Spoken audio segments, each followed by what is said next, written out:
Okay, we're going to dig into a story that basically flips the script on everything we think we know about work and burnout. It's all about this incredible 56-year career in medicine. But, and this is the kicker, it has a twist that sounds almost impossible today. You know the drill, right? We talk about burnout like it's this epidemic, an inevitable part of being ambitious and working hard. We're constantly told to find work-life balance, to plan our escape, to get away from our jobs so we don't just flame out. But what if that whole idea is just wrong? 56. Just let that number sink in for a second. 56 years. And we're not talking about just any job here. We're talking about medicine. I mean, it's one of the most high-stakes, high-stress fields you can possibly be in. The level of dedication that takes is just, wow.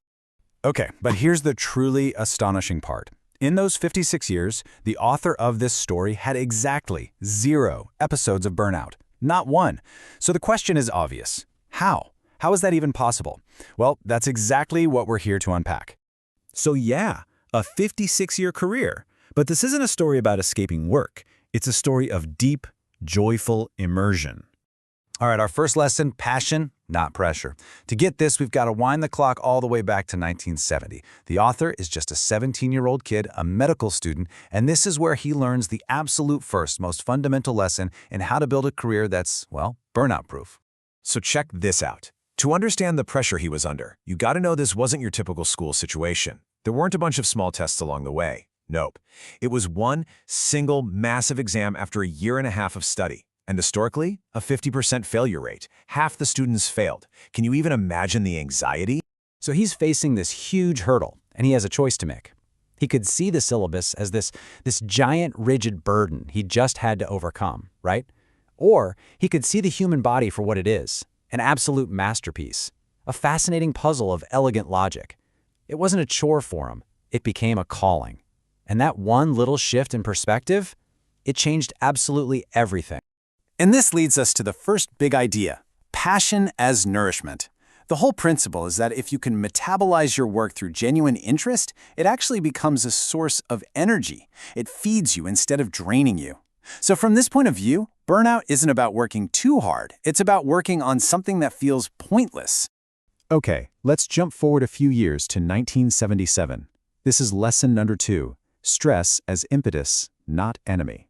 He's an intern and a resident now. So the challenge isn't just about exams anymore.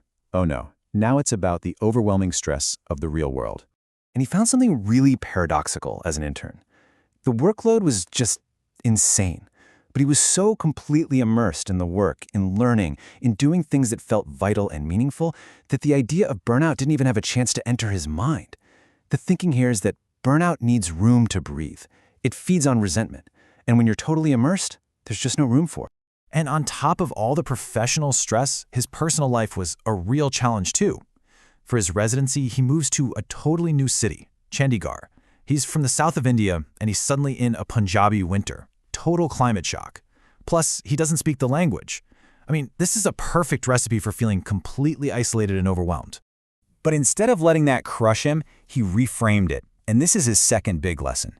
He learned there are 2 different kinds of stress. There's distress, the toxic, debilitating kind that just wears you down. But then there's eustress. That's the good stuff, the stress of a challenge, of growth, the kind that actually makes you stronger. He started seeing all these problems not as burdens, but as puzzles to solve. And that turned the stress into fuel. So now we get to the specialist's crucible. Lesson 3, finding joy in demand. We're at the absolute peak of his training now, and the workload is just, it's almost hard to believe. And this is where he learns to find joy, not in spite of the crazy demand, but actually because of it. Get a load of this number, 16,000. That's how many babies were delivered a year at the hospital where he was specializing in obstetrics and gynecology. It was one of the busiest maternity hospitals in the entire world. Days and nights just blurred into one. I mean, the sheer scale of that is just mind-boggling. And this quote from him just says it all perfectly. He said, "It was the difference between carrying a dead weight and training with weights to build strength for a purpose." See the difference? The work was grueling, for sure, but it wasn't a dead weight just dragging him down. It was like lifting weights in the gym. It was tough, yeah, but every single tough moment was building his skills, his strength, his mastery.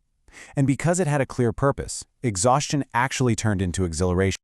So that brings us to the lifelong question.